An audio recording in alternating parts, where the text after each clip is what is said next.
Netflix's top-performing miniseries, La Palma, is a thrilling new addition to the disaster movie TV show genre, and its ending is action-packed, to say the least. La Palma's cast of characters comprises a host of Norwegian actors, some seasoned and some brand new. The story centers primarily on one family, consisting of Jennifer, the mother, and Frederick, the father, and their two children, Sarah and Tobias. The family is enjoying a vacation on the beautiful island of La Palma, a real-life location in the Canary Islands, when volcanic activity triggers a massive landslide that ends in a devastating tsunami. Like many weather disaster movies and shows, the narrative comes to a head as the tsunami strikes, and absolute chaos and carnage ensues. Here's everything that happens at the end of La Palma. What happens to the main family in La Palma's ending?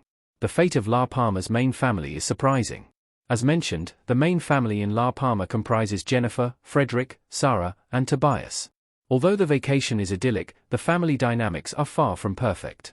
Specifically, Jennifer and Frederick are clearly experiencing strains on their relationship, which results in some intense arguments. This is nearly deadly to Sarah even before the tsunami hits, as she runs from her parents fighting and attempts to fly home, only for that plane to hit a plume of volcanic smoke and crash into the island. Luckily, Sarah had decided to get off the plane before it took off, which wasn't revealed until a bit later on. Soon after this, though, the family is back in danger. Jennifer's brother, Jens, holds a position in the government and therefore has inside information about the events unfolding on La Palma. He is able to give the family advance warning to get off the island. The group is almost immediately separated, however, as Frederick steals a car to get his family safely to a ferry boat and is then apprehended by the owners of the vehicle. This causes him to miss the ferry boat, leaving him trapped on the island as his family sails away. Things only became so much more dangerous, terrifying, and complicated from there. By the time the tsunami is about to crash onto the shores of the island, Sarah is trapped on the stationary airplane with her love interest, Charlie, while her other family members are racing toward a safe spot in a nearby bay. However, Tobias and Jennifer are doing so separately from Frederick, who is simultaneously trying to get to safety with another character, Marie. Shockingly, every single family member in La Palma's main family ultimately survives the catastrophic events. Every main character who dies in La Palma. Several significant characters do die in La Palma. A volcano erupting in La Palma. Although Sarah, Frederick, Jennifer, and Tobias all survive the tsunami, there are some major characters who die in the series. One of the most prominent is Eric, Marie's brother. Marie and Eric are both significant, if not main, characters in La Palma. They also already have history with tsunamis, as their parents were killed by one, which makes theirs a particularly interesting perspective throughout the series. Sadly, Eric meets a very tragic end that is only tangentially tied to the tsunami. Because so many people are trapped on the island while it is heading for complete destruction, tensions run extraordinarily high as people try to find ways off La Palma. When Eric, Marie, and Frederick get their hands on a boat, someone approaches with a gun, demanding they give him the boat.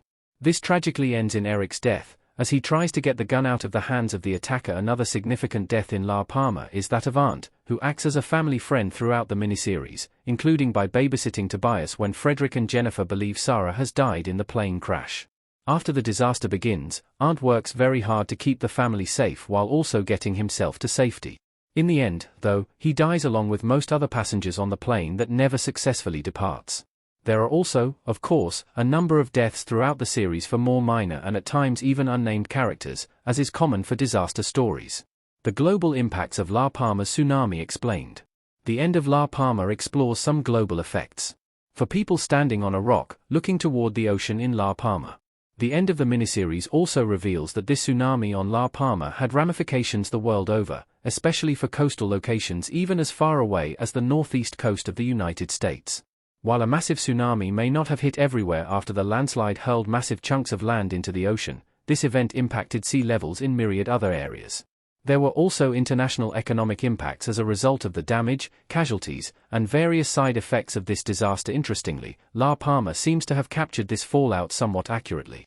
Evidently, were a landslide of this scale to happen in a similar manner, there would be impacts as far-reaching as the east coast of the United States. The miniseries doesn't dedicate too much time or attention to addressing the aftermath, but it did seem to recreate somewhat realistically how extensive the global impact would be.